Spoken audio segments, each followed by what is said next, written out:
इस तरह से है प्रश्न कि यदि ए तथा बी समान क्रम के वर्गावयव है और व्युत्क्रमणीय है, ए और बी दोनों व्युत्क्रमणीय है, तो आपको सिद्ध करना है कि ए बी का इन्वर्स यानी ए बी का प्रतिलोम बराबर होगा B inverse into A inverse के। ठीक है, तो इसको हमें प्रूव करना है कि ए बी का होल इन्वर्स बराबर होगा बी इन्वर्स इंटू ए का इन्वर्स के। तो यहाँ क्योंकि ए व्युत्क्रमणीय है, यहाँ में ए व्युत्क्रमणीय है दिया गया है, तो व्युत्क्रमणीय है मतलब ए के सारणिक का मान 0 के बराबर नहीं होगा।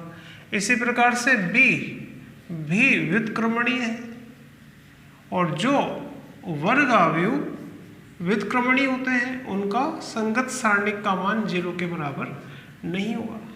अब यहाँ ए बी सारणिक ए बी का मान होता है सारणिक ए इंटू सारणिक बी, लेकिन ए और बी दोनों 0 के बराबर नहीं है। इसका मतलब सारणिक ए बी भी 0 के बराबर नहीं होगा, यानी ए बी जो है ए तथा बी का जो प्रतिलोम है ए बी भी व्युत्क्रमणीय है, भी व्युत्क्रमणीय है, यानी ए बी के प्रतिलोम का भी अस्तित्व है।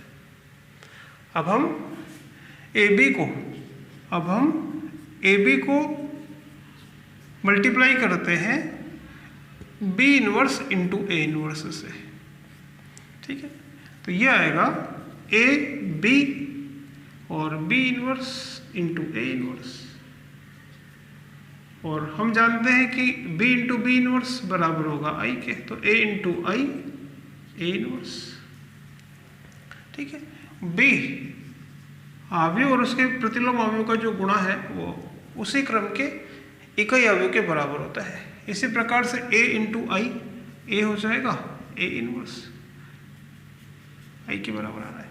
तो इसका मतलब ये है कि अगर इन दोनों को मल्टीप्लाई करते हैं, इनको इसको मल्टीप्लाई करते हैं, तो हमें इकाई अवयव प्राप्त होता है। और हम जानते हैं कभी भी दो अवयव का गुणा इकाई अवयव के बराबर आता है, तो इसका मतलब होगा कि ये इसका प्रतिलोम है या ये इसका प्रतिलोम है। तो इसका मतलब होगा कि ए बी का प्रतिलोम बराबर होगा बी इनवर्स इंटू ए का इनवर्स। ठीक है, इसी तरह से अगर इसको इससे मल्टीप्लाई करें तो आई आता है, तो हम उसी तरह से ये भी चेक करना चाहिए कि इसका और इसका जो मल्टीप्लाई है वो भी आई के बराबर आएगा। वो हम इसी तरह से सिद्ध कर सकते हैं। ठीक है।